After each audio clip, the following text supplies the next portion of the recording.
दोस्तों, जब किसी इंसान के सर पर नशा चढ़ता है, चाहे वो शराब का नशा हो, लड़की का नशा हो, प्यार का नशा हो या फिर अय्याशी का नशा हो, तो वो अपना नशे को पूरा करने के लिए दोस्तों किसी भी हद तक जा सकता है, कुछ भी कर गुजरने के लिए तैयार हो जाता है। दोस्तों, आज के समय में हमारे समाज में बहुत सारे ऐसे लोग हैं जो अपने निजी स्वार्थ को पूरा करने के लिए, अपनी निजी ज़रूरतों को पूरा करने के लिए दोस्तों वो उस हद तक चले जाते हैं दोस्तों जिसकी हम कल्पना भी नहीं कर सकते हैं। दोस्तों, आज की जो दिल दहला देने वाली घटना है, ये बड़ी ही रोचक और इंटरेस्टिंग कहानी होने वाली है और इस कहानी से आप लोगों को एक बहुत बड़ी सीख मिलने वाली है। इसीलिए इस कहानी में आप लोग अंत तक बने रहिएगा। और अभी तक आपने हमारे चैनल को सब्सक्राइब नहीं किया है तो हमारे चैनल को सब्सक्राइब कर लीजिएगा और वीडियो को लाइक कर दीजिएगा। और ये वीडियो अगर आप फेसबुक पर देख रहे हैं तो ज़्यादा से ज़्यादा आप हमारे फेसबुक पेज को फॉलो जरूर कीजिएगा, क्योंकि आपके एक फॉलो करने से मेरा मनोबल बढ़ता है। तो चलिए दोस्तों, शुरू करते हैं और बताते हैं कि आखिर पूरी कहानी है क्या। दोस्तों, आज की हमारी सच्ची कहानी की शुरुआत होती है उत्तर प्रदेश के प्रतापगढ़ जिले से। प्रतापगढ़ जिले के नवाबगंज थाना क्षेत्र के अंतर्गत दोस्तों एक लड़का रहा करता था जिसकी उम्र 17 से 18 साल के आसपास होती है। दोस्तों, ये लड़का 12वीं क्लास में पढ़ाई लिखाई कर रहा था, लेकिन पढ़ने लिखने में बिल्कुल भी होशियार नहीं था। इसके माता पिता इसको अक्सर डांटा करते थे कि तू पढ़ाई लिखाई में अच्छा नहीं है और हम चाहते हैं कि तू अच्छे मार्क से पास हो जाए। लेकिन ये लड़का तो दोस्तों कुछ और ही करना चाहता था, ये किसी और गलत संगत में पड़ जाता है। दोस्तों, ये जो लड़का होता है ये अपनी ही रिश्तेदारी में एक लड़की के पीछे पड़ जाता है। इस लड़की की उम्र तकरीबन इतनी ही होती है। जी हाँ दोस्तों, वो अपनी रिश्तेदारी में एक लड़की के पीछे जब पड़ जाता है तो उससे प्यार करने लगता है और उसे हासिल करने के लिए किसी भी हद तक जाने को तैयार हो जाता है। दोस्तों, जब ये लड़का उस लड़की से प्यार करने लगा तो उस लड़की के घर पर इसका आना जाना हो जाता है, क्योंकि रिश्तेदारी का मामला था, कोई शक भी नहीं करता था। तो ये लड़का अक्सर उस लड़की से मिलने के लिए उसके घर पे आना जाना इसका शुरू हो गया था। दोस्तों, धीरे धीरे लड़की भी इसकी ओर आकर्षित हो जाती है और इन दोनों का फ़ोन पर बातचीत का सिलसिला चलने लगता है। दोस्तों, ये जो लड़की होती है ये अपने पापा के फ़ोन से इस लड़के से बातें किया करती थी। जी हाँ दोस्तों, ये जो लड़का होता है शादी से पहले लड़की के साथ अनैतिक रिश्ते बनाने के लिए उसको दबाव डालता है, लेकिन लड़की उससे कह देती है कि शादी से पहले मैं कुछ नहीं करूँगी, एक बार शादी हो जाए उसके बाद जो तुम करना चाहो वो कर सकते हो। लेकिन दोस्तों, लड़के के दिमाग में तो कुछ और ही चल रहा था। लड़की उसके मंसूबों से बिल्कुल भी अनजान थी कि आखिर इसके दिमाग में क्या चल रहा है। दोस्तों, धीरे धीरे ये लड़का लड़की को मीठी मीठी बातों में फंसा लेता है, उसको इमोशनल ब्लैकमेल करना शुरू कर देता है। एक दिन वो लड़की से कहता है कि आज रात के 8 बजे के आसपास खाना खाने के बाद तुम घर से 100 मीटर की दूरी पर जंगल में तुम मुझसे मिलने के लिए आओगी। दोस्तों, ये जो लड़की होती है पहले तो मना करती है कि नहीं, घर में सब लोग हैं, लेकिन ये लड़का इसको जब इमोशनल ब्लैकमेल करता है तो लड़की मान जाती है और कहती है कि ठीक है, मैं तुमसे सिर्फ मिलने आऊँगी और 10 मिनट ही रुकूंगी, उसके बाद मैं वापस आ जाऊँगी। लड़का कहता है कि ठीक है, कोई दिक्कत नहीं है, बस 10 मिनट के लिए तुम आ जाओ। उसके बाद दोस्तों, ये जो लड़का होता है इसने अपने 2 दोस्तों को भी सेट कर लिया था, अपनी साजिश में शामिल कर लिया था। अपने 2 दोस्तों को उसने समझा दिया था कि आज रात को मेरी प्रेमिका मुझसे मिलने के लिए आएगी, काम जब ख़त्म हो जाएगा तो हम दोनों को आकर पकड़ लेना और पकड़ने का नाटक करना। दोस्तों, ये जो लड़के होते हैं इसकी पूरी बात समझ जाते हैं और इसकी साजिश में शामिल हो जाते हैं। इस तरीके से दोस्तों रात के तकरीबन 8 बजे के आसपास जो लड़की होती है वो अपने घर से निकलने की कोशिश करती है, लेकिन इसकी भाभी इसे रोक लेती है और भाभी का फ़र्ज निभाते हुए वो उसे कहती है कि तू कहाँ पर जा रही है, तू कहीं नहीं जाएगी और घर पे ही रहेगी। उसके बाद दोस्तों, ये जो लड़की होती है वो अपने कमरे में आ जाती है। लेकिन दोस्तों, लड़की काफ़ी बेचैन हो रही थी, क्योंकि उसको तो अपने प्रेमी से मिलने का भूत सर पर सवार था, इसीलिए वो किसी भी हद तक उससे मिलने के लिए जा सकती थी। दोस्तों, अब लड़की जागने लगती है और अपने घर परिवार वालों के सोने का इंतजार करने लगती है। रात के तकरीबन 11:30 से 12 बजे के आसपास जब घर के सभी लोग सो जाते हैं तो लड़की दबे पैरों घर से बाहर निकलती है और घर से बाहर निकलने के बाद 100 मीटर की दूरी पर अपने घर के पास जंगल में पहुंच जाती है उस लड़के से मिलने के लिए। दोस्तों, इसका प्रेमी जो होता है वो इससे कहता है कि बहुत लेट कर दिया तुमने आने में। लड़की उससे कहती है कि घर के सब लोग जाग रहे थे, मैं कैसे आ सकती थी।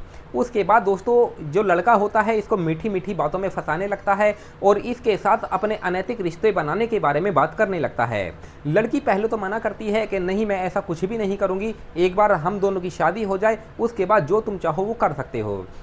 लेकिन ये जो लड़का होता है वो कसम खाता है कि कुछ नहीं होगा, किसी को इसके बारे में पता नहीं लगेगा। वो इस लड़की को इमोशनल ब्लैकमेल करना शुरू कर देता है। लड़की इसकी मीठी मीठी बातों में फंस जाती है और हाँ कर देती है। उसके बाद दोस्तों इन दोनों का काम शुरू हो जाता है।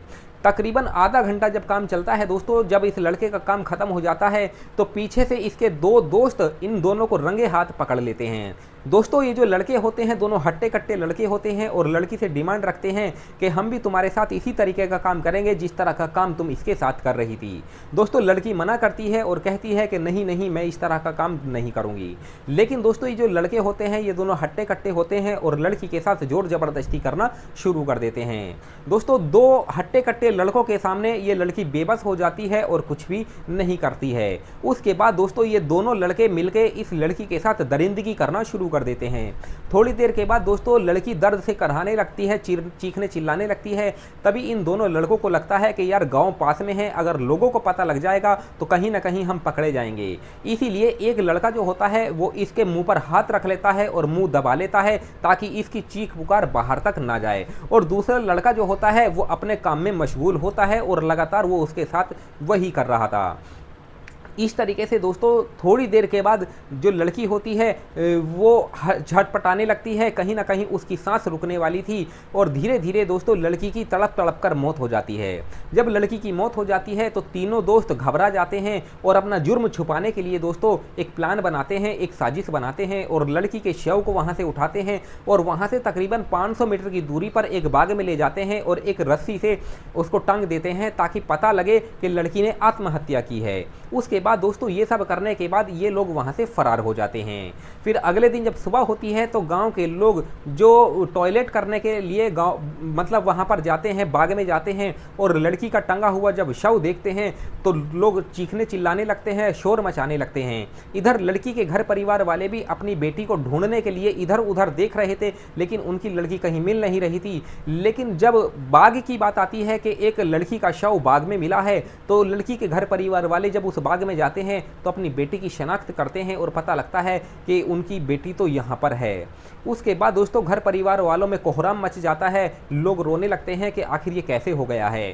थोड़ी देर के बाद गांव के लोग पुलिस को खबर कर देते हैं। पुलिस मौके वारदात पर पहुंच जाती है दोस्तों और इस केस की तहकीकात करना शुरू कर देती है। लड़की का शव उतारा जाता है और लेडीज जो कांस्टेबल होती है वो जब लड़की के शरीर को देखती है तो लड़की के शरीर पर खरोचों के निशान, जोर जबरदस्ती के निशान पाए जाते हैं। ऐसा लग रहा था कि कहीं ना कहीं लड़की के साथ जोर जबरदस्ती की गई है।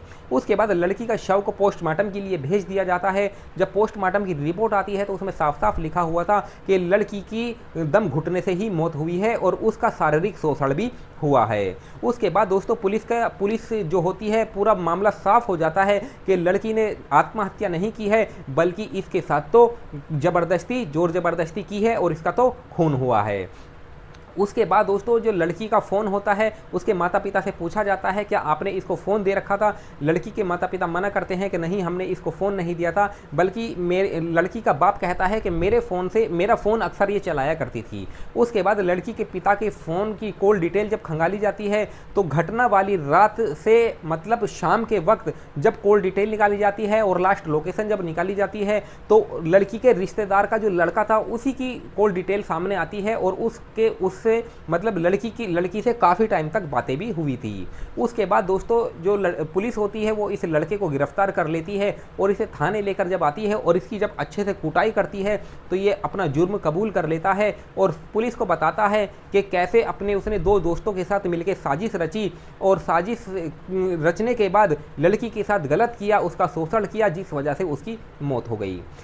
उसके बाद दोस्तों इस लड़के के ऊपर एक चार्जशीट बनाई जाती है और इसे जेल भेज दिया जाता है। बाकी जो दो लड़के हैं दोस्तों उनकी तलाश अभी जारी है, वे अभी नहीं मिले हैं। लेकिन जब ये दोनों मिल जाएंगे तो पुलिस इनके साथ क्या करे, अदालत इनके साथ क्या करे, कानून इनके साथ क्या करे, इन तीनों लड़कों के साथ आप दोस्तों हमें कमेंट सेक्शन में बताइए। बाकी दोस्तों इस कहानी को सुनाने का हमारा मकसद आप लोगों को यही था दोस्तों कि इंसान किसी की बातों में ना आए, इंसान किसी के बहकावे में ना आए, क्योंकि पता नहीं कौन आदमी भेड़िया के रूप में छुपा हुआ है और आप पे हमला कर दे।